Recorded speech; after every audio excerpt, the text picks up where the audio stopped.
almost every month because that's where my grandfather's family lived. He's from Polo, Gracio Clemenia. And so I'm very familiar with this place. However, I have not been back for many years. I moved to Australia in 1986, kaya ang aking lecture ngayon ay i-Inglesin ko na kasi matagal na ako hindi nakatira dito sa Pilipinas. My topic today is General Emilio Aguinaldo and the contested narratives of Philippine history, and I'll follow on from where Dr. Jose left off. I will talk about the post-war writings about Aguinaldo. And this is the outline of my presentation. I will start with Agoncillo's Revolt of the Masses book, published in 1956. And I will end with Alfredo Saulo's book on Aguinaldo in 1983. Plus, I will mention my own new book, published in 2017, which also deals in some way with the issue of Aguinaldo as mayor-president. Because this is my current interest, the phenomenon of mayor-presidents, which I'm sure many Filipinos are also interested in, because we have a mayor-president at the helm of the country right now. And Mayor-President Aguinaldo was the first of that kind of phenomenon in 1898. So I start with this book. Because I only have 30 minutes to speak, I am not going to be comprehensive, and I had to choose some important works that fulfill my assignment today. I was given the assignment by Jobal to talk about post-war historical writings on Aguinaldo, and there are so many of them that I was rather overwhelmed. So I decided to just choose the ones that I know about. The first one is Agoncillo's book in 1956, which is very important. It was actually written in 1948, so in fact it is a 1948 book. And it is the first book that reconstructed in detail the Aguinaldo-Bonifacio conflict and rivalry, which resulted in the killing of Bonifacio. And this book, as Dr. Jose was saying earlier, this topic did not arise very much during the American colonial period, because the stress then was to show that the Filipinos were able to govern themselves, and therefore it was not deemed to be important or strategic to discuss these issues of the deaths of Bonifacio and Luna.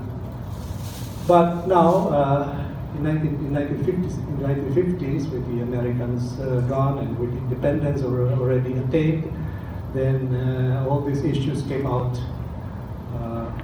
and Agoncillo was one of the first to tackle them. And this was the book that in fact influenced me to write my own 1979 book, Passion and Revolution. So I begin with this book. Of course, because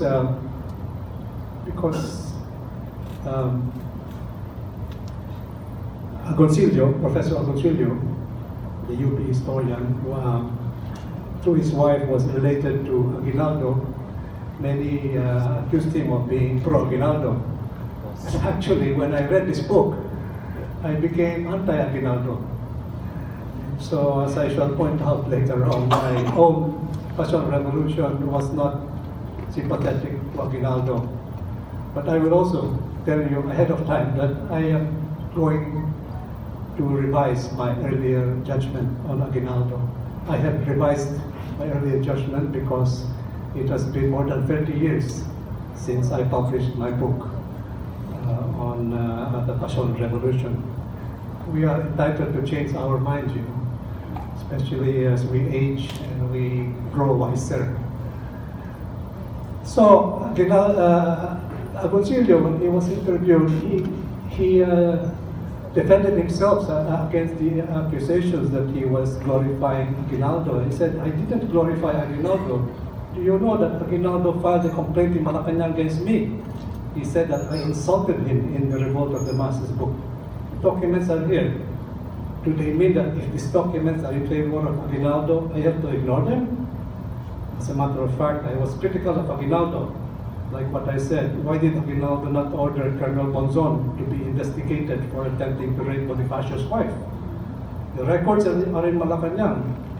Kaya inabot ng 8 years yung publication ng Revolt of the Masses because of him, because of Aguinaldo.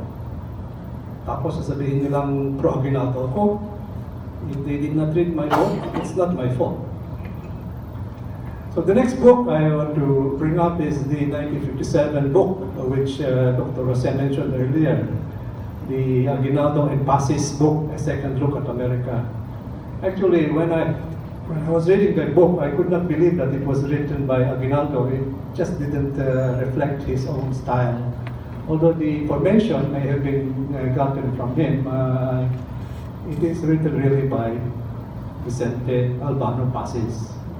And this is an example of how Aguinaldo, being a symbol of the Filipino independence and nationhood, was actually used for other purposes. In this case, was used to strengthen the Philippine-American relationship during the Cold War. In chapter 14, Aguinaldo and Pasis write, if in 1898 America welched on the promises made to me by her accredited consular and military representatives, in 1945 she reached the ultimate altruism in her treatment of my country. This time she liberated the Philippines from another foreign yoke. Then she gathered the starved, naked, and bleeding Filipino in her arms and nursed him to health and strength. Quote. And then in chapter 18, the conclusion, Aguinaldo and Pasis write, although I should say Pasis writes, while I regret the Philippine-American War, it was not our own making. If we persisted in fighting after it had been started, it was because our peace efforts had been spurred. But I feel now that our natural and justified resistance accomplished a twofold historic purpose. Defeated in war, we won by our last-ditch defense of our homes and our freedom, the respect of mankind. What is perhaps more important, especially in the light of the present world situation, is we help cure America of the sickness of imperialism. The thrust of the book is to show that because the Americans tutored us in democracy and then liberated us from the Japanese yoke, then we can forget about the Philippine-American War. We can push the Philippine-American War into the recesses of our memory and focus on the victory over Japan as the event that cements the Philippine-American relationship. So in a way, Pasis made Aguinaldo kind of support the 1950s trust, after the values defense and alliance treaties were signed to strengthen the Philippine-American relationship against the rise of communism. But I have read somewhere that the Aguinaldo family actually disowns this book. I don't know if that is true. But I wouldn't be surprised because when I read it, I said, this doesn't sound like Aguinaldo. It sounds like Pasis.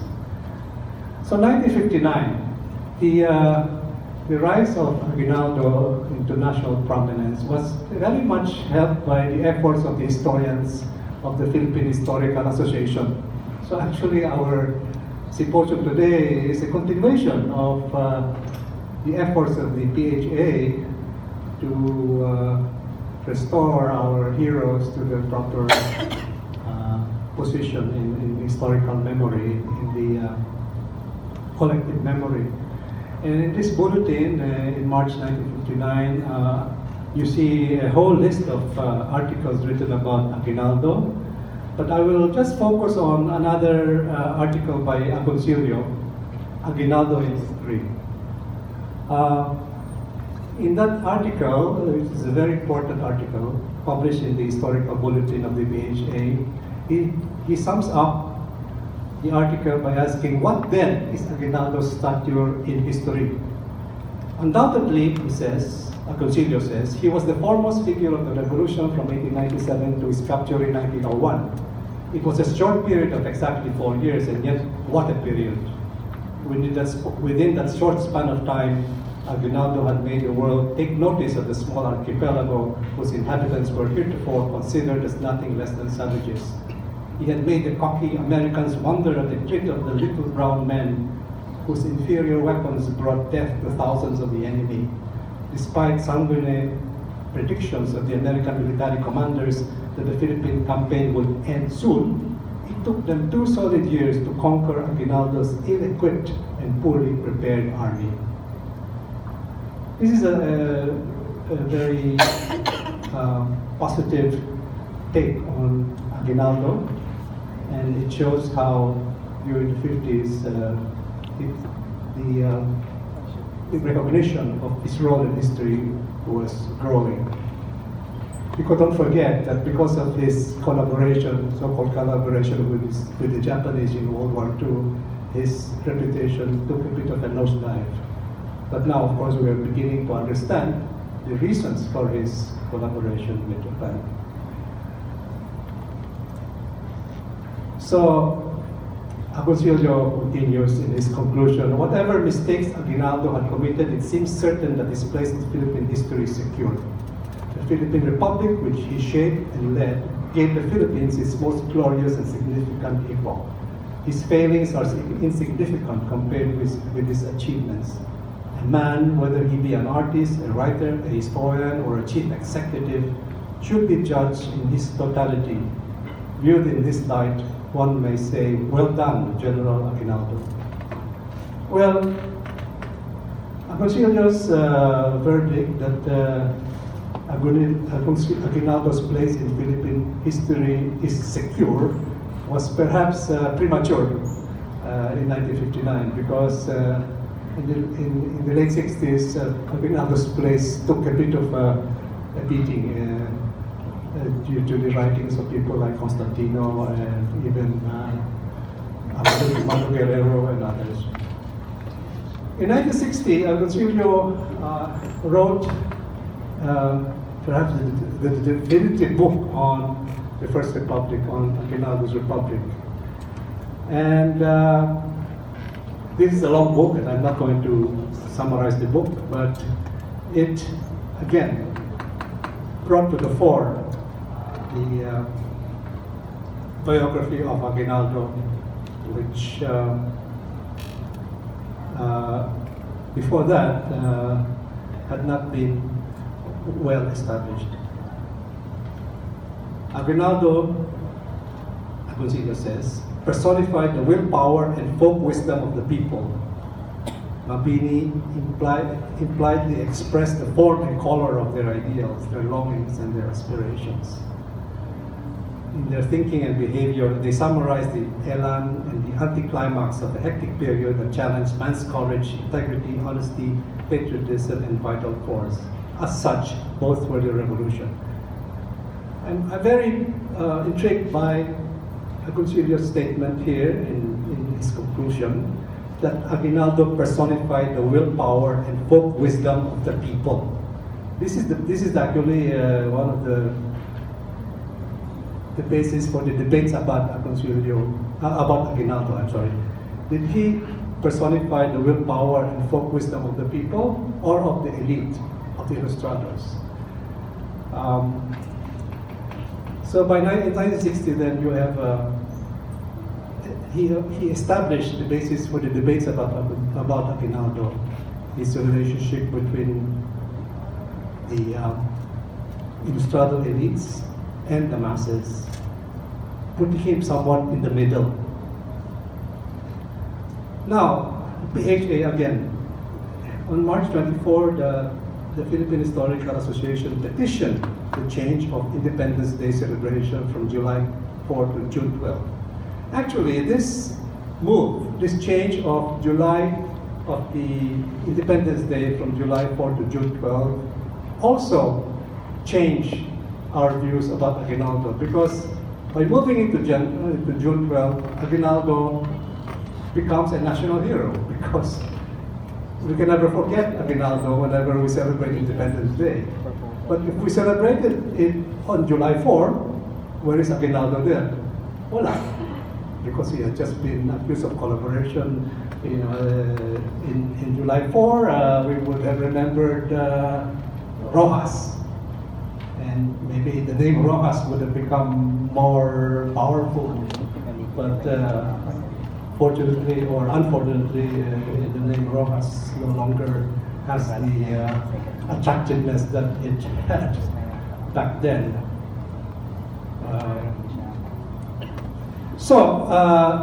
In May to June 1962, President Macapagal implemented the change of Independence Day celebration to June 12.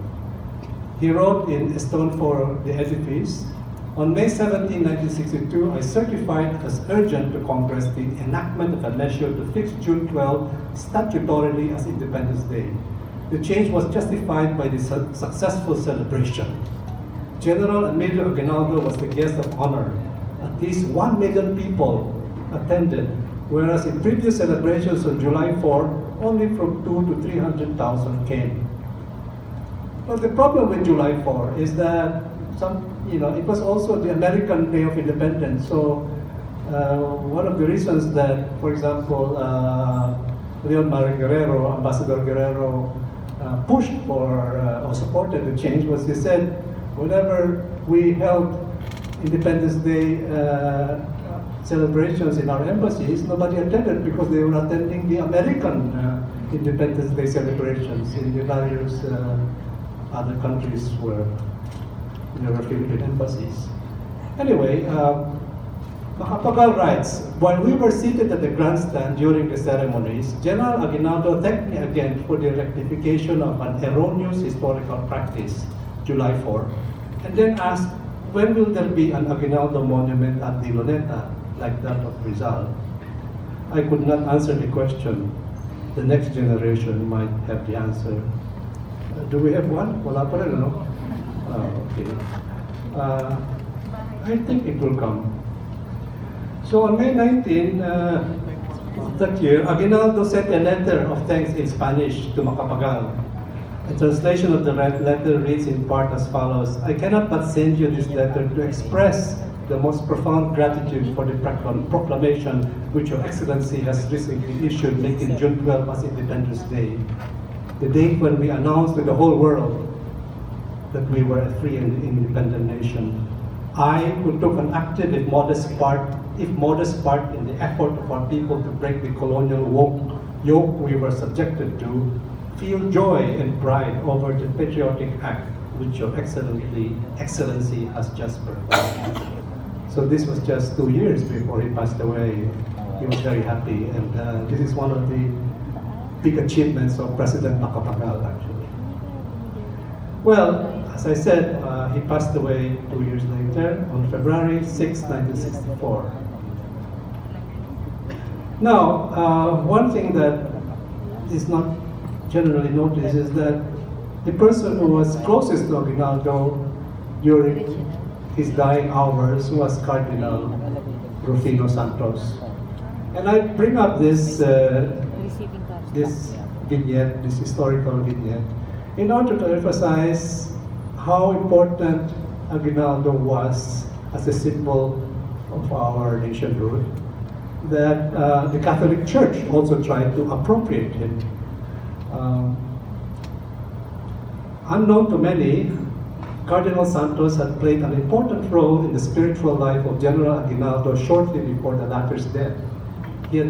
Cardinal Santos had been a frequent visitor of the sick man at the hospital. The relationship providentially began when the general experienced a spiritual crisis during the illness of his wife Maria. From her deathbed, she had made him promise to go back to the church's fold. he could not refuse his beloved's dying request. Having overcome his inner fears, Aguinaldo requested that Cardinal Santos be called to his bedside. He had never before met the Cardinal, but had heard so much of him and his apostolic labors. The General and the Cardinal spent many moments conversing in low tones, perceiving how palpably ill the old man was. Cardinal Santos made every effort not to tire nor excite him.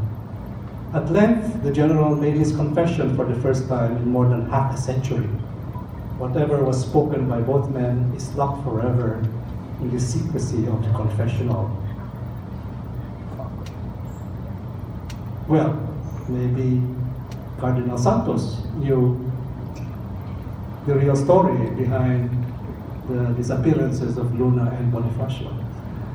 But, of course, it was locked forever in the secrecy of the confessional. Now, one of the more interesting aspects of the death of Aguinaldo and the funeral was the eulogy that Senate President Ferdinand Marcos gave at the Session Hall of Congress. This is the beginning of Marcos's attempt to appropriate Aguinaldo. And so my next couple of slides will deal with Marcos and Aguinaldo and the PHA. Marcos says in his eulogy, many years ago I asked him at his home in Tawi, Cavite, if in the anonymity of his retirement he felt he had been forgotten by the people for whom he had fought. And he said with a smile, "My son, have you been a soldier?" And when I answered that my generation had known its own Tirat Pass, meaning to say Besang Pass, and had been humbled in its own Palanan, he said, after the battles are won and the dream of liberty attained, the people for whom the war was fought soon looked to the new leader and soon readily consigned the soldier to beggary and mendicancy. For such is the fate of the soldier, and the true soldier must accept such fate. Too long had Emilio Aguinaldo stayed with us, almost unhonored and unsung. He lived to see the nation commemorate the centenaries of the birth of Rizal, Bonifacio, Mabini, and Luna. Monuments rose to men who fought with him, like Gregorio del Pilar and Luna, but not a single bust of the revolutionary leader appeared in public plazas. For Aguinaldo was too alive, too vibrant to be considered of pantheon material. Legend as he was, his own people repudiated him, and the leaders of the new government humiliated him. His own race confiscated his lands from him. His own people deprived him of his pension. And so he knew too the bitter wounds of frustration, the deep and galling wounds of the spirit and of the heart. But all these too he bore in silence. The era of Rizal, Mabini, Bonifacio, and Luna was dead. He should have died with them, but he had not. So he remained to guard in quiet vigil the dignity and the greatness of their achievements. So you can imagine Marcos delivering this eulogy, what was that, at the Session Hall of Congress, and I'm sure that it had a very, it had a great effect. But this was the beginning of Marcos's attempt to latch on to the legacy, because now that Aguinaldo was dead, he can become an ancestor figure that can be kind of drawn upon to lend their legitimacy, to bless the new projects that Senate President Marcos would have in the late 60s and early 70s. Now, in 1969, the PHA again had played a big role in the first Aguinaldo Centennial. In the Historical Bulletin of 1969, the foreword states, "The Philippine Historical Association, true to its avowed mission of helping promote and propagate historical knowledge and studies, again takes its humble part in the commemoration of an important historical event, this time the first centennial of the birth of General Emilio Aguinaldo. So you can see here that it was in August 7, 1967, 2 years earlier, that the Board of Governors of the PHA personally requested President Marcos to issue an executive order creating the Emilio Aguinaldo National Centennial Commission. And following the request, Marcos signed the executive order number 92 on October 23, 1967, creating the commission and charging it to prepare the general program of the centenary. So in June 3, 1969, Marcos proclaimed the Aguinaldo Centennial Year, and he signed into law the House Bill number 17837, declaring 1969 as General Emilio Aguinaldo Centennial Year, etc., etc. In his proclamation, Marcos stressed the debt of the country to General Aguinaldo, who was the President of the First Republic. He also underscored the need to perpetuate the historic deeds, the sacrifices, the unquestioned patriotism and sublime idealism of Aguinaldo and the heroes of the revolution. So, the centennial year went into effect, and we mustn't forget that it was the PHA that had taken the initiative to petition Marcos to declare the centennial. Just as back in 1962, it was the PHA that moved Macapagal to change our Independence Day from July 4 to June 12. So I wonder, Dr. Camagay, what the PHA will be moving to do nowadays, to petition President Duterte for what? I don't know. Now, let's turn to some critiques. In June 19, 1969, in the magazine Graphic, Renato Constantino took exception to all this fuss about the Aguinaldo Centennial. We must be careful in celebrating the Aguinaldo Centennial. He said, lest we make certain decisions which later may prove embarrassing to us and to the man we are trying to honor. The date and the man are of course organically related. June 12 is considered as a great turning point in our history because the dictatorship established by Aguinaldo proclaimed Philippine independence on that day. The tendency to adjudge Aguinaldo a hero stems from his association with June 12. Again, he said, Constantino says, we fall into the error of emphasizing the individual and overlooking the role of the people. After all, Aguinaldo's real place in history is not yet fully established, and he may yet not survive the strict re-examination of our history. Thus, the rush to publish works on Aguinaldo as the new hero of the revolution may be commercially advantageous, but historically premature. We cannot enshrine him as a revolutionary hero because he resolved his ambivalent attitude against liberty and the people. His life cannot be a subject of emulation because he represented the evils which our leadership is continuing today. So it was also an attack on the Marcos government. Well, let me just add another,